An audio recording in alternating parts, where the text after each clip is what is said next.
gente, voltei aqui com mais um vídeo pro canal e dessa vez eu vou falar um pouco sobre minha gestação, né? Fiquei grávida no começo desse ano, 2025. Faz poucos meses que eu tive meu bebê, ele já tá com 2 meses. Eu vou contar um pouco sobre minha gestação porque eu não contei aqui no canal, né?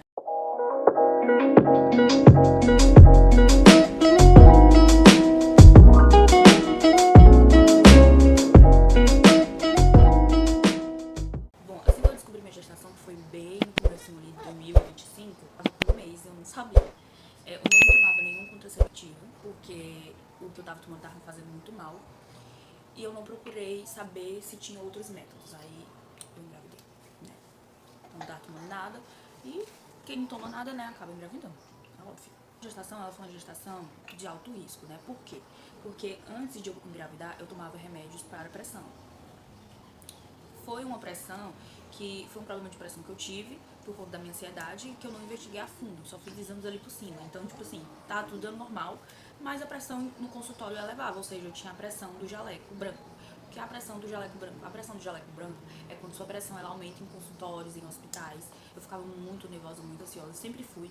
E minha ansiedade ela só dá em consultórios, ou seja, eu fico muito ansiosa quando tem alguma consulta, quando tem alguma coisa. Sempre fico bastante ansiosa e minha pressão eleva. Foi uma pressão que não foi investigada a fundo, né? E eu cheguei até a ter uma consulta com um cardiologista, ele falou que a ansiedade, ela diz muito sobre a pressão, ou seja, se você tá ansiosa, sua pressão tende a elevar. Não foi investigada a fundo.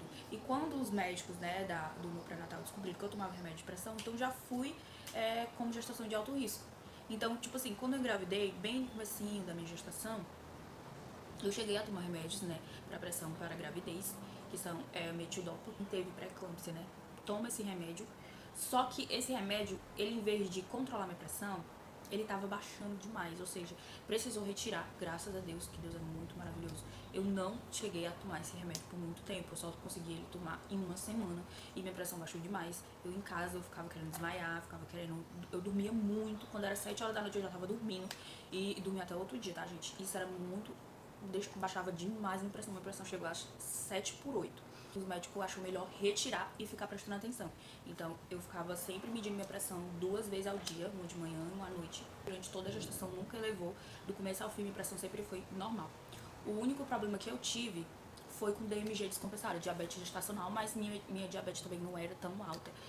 Veio ficar alta ali com 37 para 38 semanas. Uma faixa etária de diabetes que eles consideram DMG descompensada. É a partir de 93. Até 92, para uma gestante, é normal em jejum. Mas 95, 100, considera diabetes gestacional. E diabetes gestacional, gente, a gente tem que ter muito cuidado, porque o bebê pode nascer grande e pode ficar hipoglicêmico, porque de tanto a sua diabetes ficar descompensada, ele acaba aqui criando uma resistência à glicemia, ele acaba nascendo com hipoglicemia, que é a diabetes, é quando a sua diabetes baixa demais, aí a pessoa fica querendo desmaiar. Em alguns casos, eles querem tirar a criança antes das 39 semanas, que foi no meu caso. Quando eu descobri minha gravidez foi em janeiro, eu já tava com um mês, como eu falei pra vocês. Fiz um teste rápido no posto, não fui pra uma consulta porque eu tava sentindo, cada comida que eu comia, eu sentia vontade de vomitar, vomitar, vomitar. E eu achava que era outra coisa. E eu notei que meu rosto ficou mais inchado. Quando eu fiquei grávida, meu rosto ficou muito gordinho, assim. Eu achei estranho, porque eu tava achando estranho. Meu Deus, meu rosto tá muito redondo.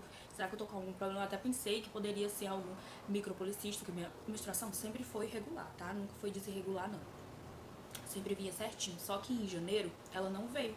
Aí já me acendeu um alerta. Quando chegar, eu falei assim, porque toda vida quando ela atrasava, era muito difícil. Quando atrasava, eu achava que eu tava grávida.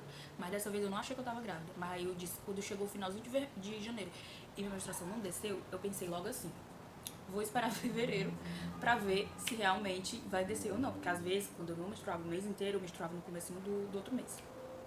Quando atrasava, né? Porque tem essa possibilidade quando atrasava. E aí eu fiz o teste no posto, né? Eu falei pro médico que me atendeu na emergência que eu tava sentindo vontade de vomitar já há vários dias, tava com 2 semanas já, querendo vomitar. Tudo que eu comia, eu ficava com ânsia, era uma ânsia horrível, muito grande mesmo. E aí eu fui, fiz o teste e deu positivo. Menina, eu tomei um susto tão grande. E quando eu fui ver meu peso, eu tava pesando 80 quilos. 80. Pra quem tava pesando 74, tava pesando 80 quilos. Ou seja, tinha subido horrores. E assim, eu engravidei ali no finalzinho de dezembro. Fiz um mês no finalzinho de janeiro.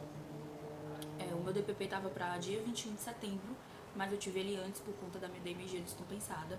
E a minha obstetra achou melhor eu retirar ele antes das 40 semanas. Então, assim, foi assim que eu descobri que eu tava grávida, né? Foi uma loucura, porque eu não pensava que eu estaria grávida, né? Quando eu pensei que não estaria, eu estava. Porque a gente é assim, sempre quando a gente pensa que não tá, e tá. E quando a gente pensa que tá, não tá. Uma loucura. E eu descobri, assim, a minha gestação toda sobre os enjoos, né? Os enjoos eu senti muito, menina. Foi a pior, acho que a pior fase é dos enjoos, né? Nem do final da gestação. Ou seja, no final da gestação a pessoa fica cansada, exausta. Mas o começo, minha irmã, foi horrível. Meu Deus. Eu não podia sentir cheiro de carne. Eu não conseguia cozinhar. Era horrível. Era muito enjoo. E eu vomitava muito, viu? Vomitava tudo. Eu almoçava. Tinha dias que eu não conseguia almoçar. Eu não conseguia comer comida, arroz, feijão, a proteína. Eu não conseguia comer. Nada, nada. Só líquidos. Conseguia comer um suco, uma fruta. E às vezes a fruta até eu vomitava. Tudo que eu comia, eu vomitava. Era assim, foi um caos absoluto. Então, tipo assim, eu fiquei sentindo esse enjoo até o 6º mês. Até o 6º mês. A maioria das pessoas fala que vai até o 5º, mas eu fui até o 6º mês sentindo enjoo, provocando, vomitando. Veio melhorar ali lá pro 7º mês, aí eu comecei a comer. E eu perdi peso, tá? Eu perdi peso por conta que eu tava pesando 80, mas aí com os enjoo, a tendência é perder. E a maioria das grávidas perde. E no meu caso eu perdi, mas só que eu não perdi muito. Eu perdi 3 quilos só. Aí depois eu ganhei tudo de novo, já na reta do final da gestação, que eu fui lá pro 7º, 8º, 9º mês.